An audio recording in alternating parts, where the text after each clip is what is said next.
So tell us how people unconsciously plan for their failure without knowing. I think the first step in planning for your failure, for you to know you're planning for your failure, is when you do not have a plan. There is a very popular saying that says, if you plan to fail to plan, you have already planned to fail. Okay, so and what is a plan? For some people, they think it's some complicated thing. A plan is not, it's just a certain course of action, a proposed course of action. This is the way I want to go. As an example, okay, I want to go to Orokam in Benue State, that is my village.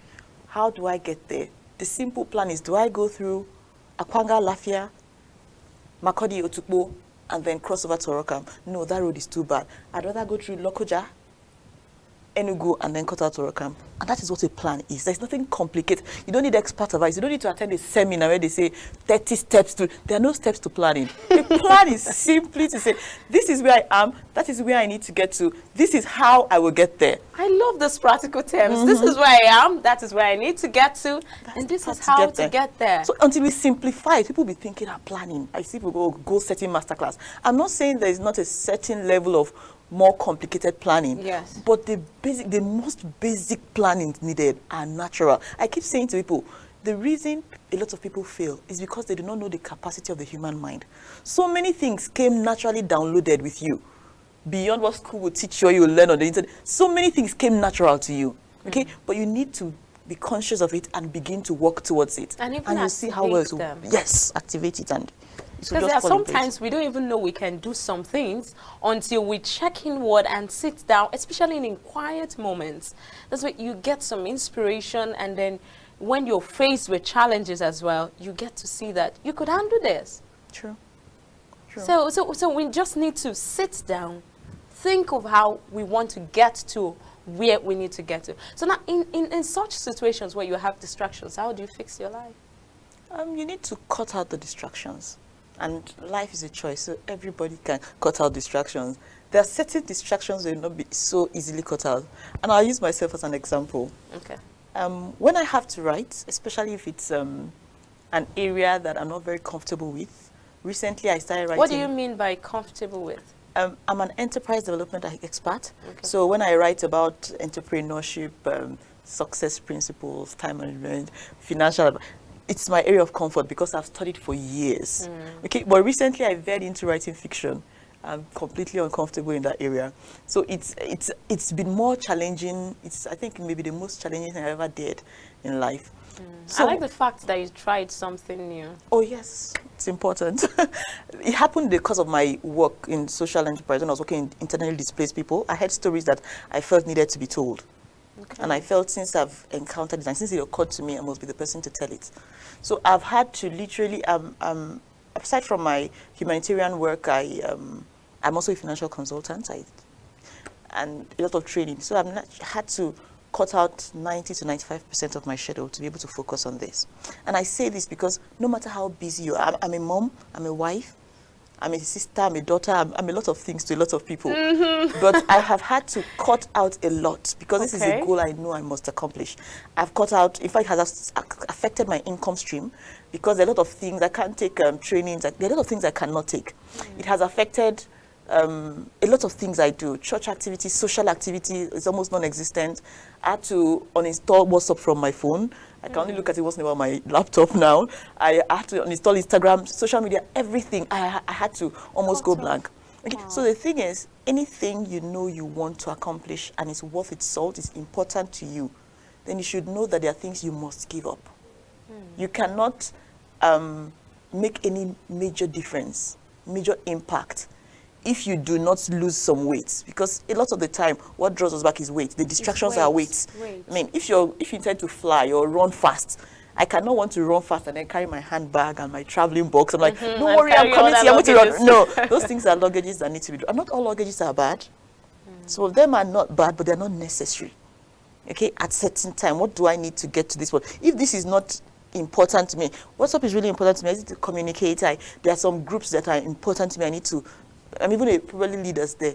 But I realized that if I have to get this, then I need to forsake that, maybe for a short time. So it's about shedding those distractions So not all distractions are bad. It's not like, oh, you go to cinema a lot, you watch a lot of movies, you're watching too much home video. No, those are not the only kind of distractions. It's just about prioritizing, okay? Prioritize your, everything about it. Especially for someone like me, I have 5 children, 3 by birth. Okay. So I have responsibilities to them, okay? So the responsibilities I had to look at it and say, okay, can I outsource this responsibility? Pick the children from school? Yes, I can. Pack their breakfast? Can I outsource that? No, I cannot. Going to the gym, can I outsource? There are things I couldn't outsource. There are things I couldn't. So I've decided to shed as much of it as possible. But it's about decision, and that's why you need a plan. Because the first thing, before you take a conscious step to plan, you realize that there is something important I need to accomplish. And to accomplish this, I need to set certain standards. If I'm setting those standards, it's cutting friends. I mean, there are friends who are really angry with me right now. But it is about that decision. If I'm going to get there, how do I get there? What do I need to forsake? What do I need to do? What paths do I have to take? What path do I have to avoid? What people do I have to avoid? You know, so. Well, we'll take a break there. Well, you've been watching Eco Profiles, a show that tends to showcase business communities at your doorstep. And today we're talking about personal failure plan. Simply how you plan for your failure unconsciously. And with me in the studio is Roselyn Fiji Adam. I'm sorry I got to call it that way. Roselyn Fiji Adam. So we'll be right back to talk more on how you can prioritize your life the perfect way. Stay connected. We'll be right back after this break. Entrepreneurship is an unbeatable strength in every economy. That is why Eco Profiles is designed to dissect different business lines. We don't just stop there. We bring you the tycoons that makes the business world, as well as we take a step further by dissecting Nigeria, Africa, and world economies. Join us on This Time on NCTV.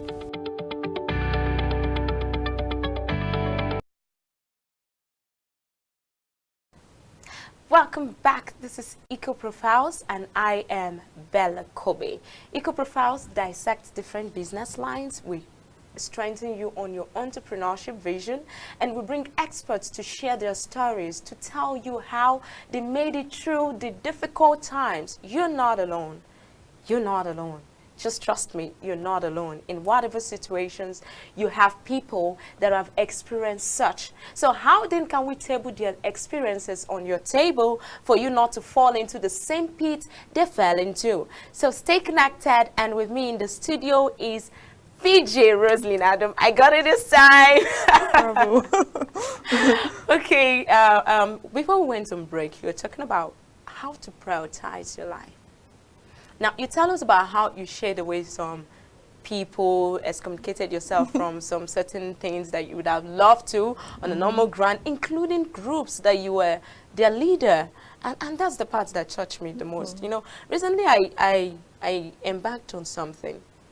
But I'm trying to consider the fact that how would this person feel? How would this other person feel? I'm just in the middle of it.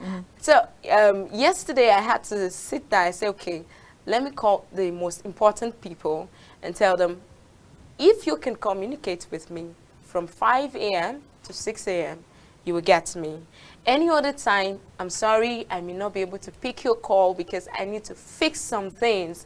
And when I was sharing with my friend, Regina Obasaga, I told her, I said, if you want to climb a stair, especially the stairs of life, you need to drop a lot of people. Now she was telling me, I have my mother, I have my spouse, I have my this, I have my that. I said, hello, I understand with you. Now I'm very sure as she's watching this, she'll be so convinced right now. I said, I understand with you, but if you must climb alone.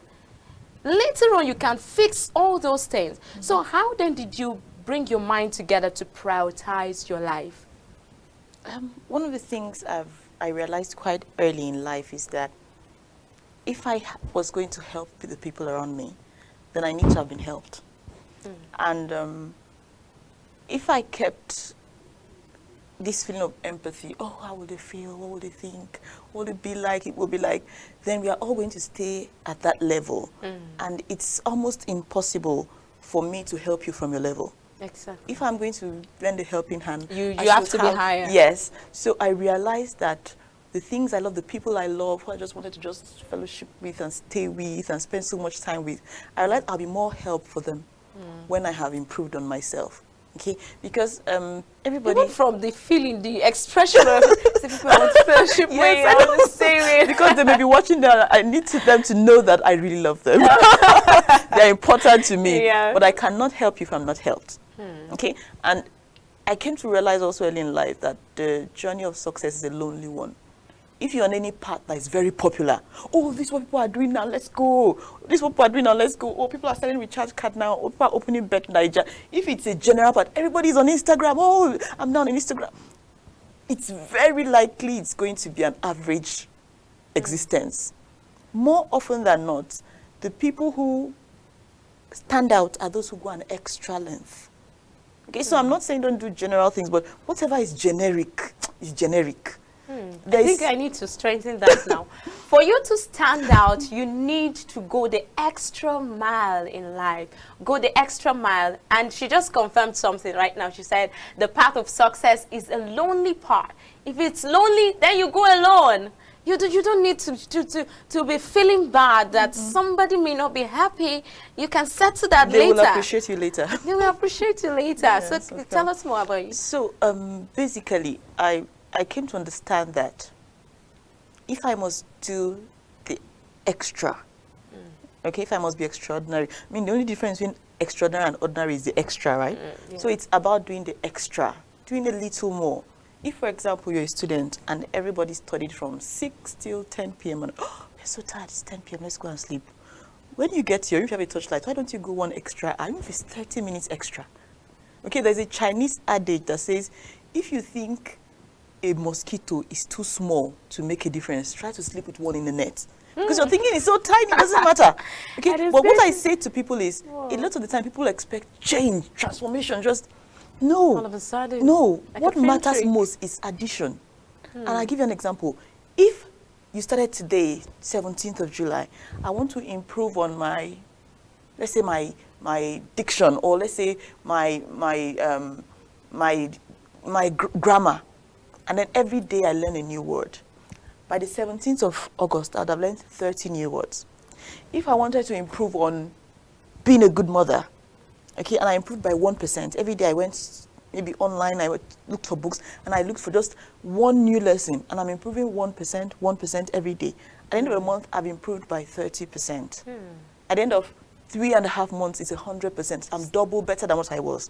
Okay, so people have been deceived into thinking if you today, and this is without any disrespect to churches, I say churches have propagated this because they say this is your night of change. I doubt that a lot. Very few things happen overnight.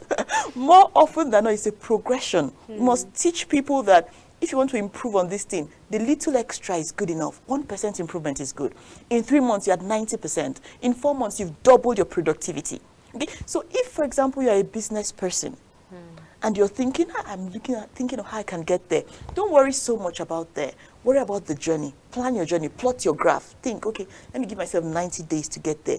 There is absolutely nothing you cannot change, for the better or worse. If you can just set out to say, this is what I want to do, and every day, every week, I can add this improvement. So more often than not, everybody you see who is a giant in their field today, who is extraordinarily good in what they are doing today, they started somewhere. Exactly. Look back. I mean, look, I'm sure if you go and watch Oprah's first interview video, she wasn't what she is today. It took years of practice. Everything takes time. We must stop this microwave generation that just put in 2 minutes, 1 minute. Nothing pops like that. Not important like things. that, yeah. And I always say to people, one of the most precious gems in the world is a diamond. What makes a diamond precious? It's not because it's glittery. No. What makes it expensive? It's not because it's so, it is because it is so durable. A diamond takes thousands of years, hundreds of years to become a diamond. So give yourself time. And very likely, whatever that goal is, you get there. I like the fact that you said everything is possible to achieve. Oh, yes. Now, before, okay, when I was a kid, my mom told me that I'm blessed with sleep. And I was wondering, how am I blessed with sleep? Okay, until later on, I went to boarding house.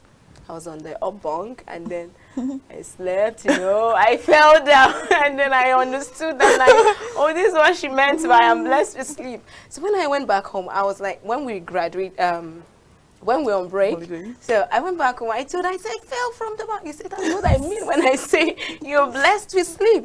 Because all what you need to do is just put your head down, and you're gone.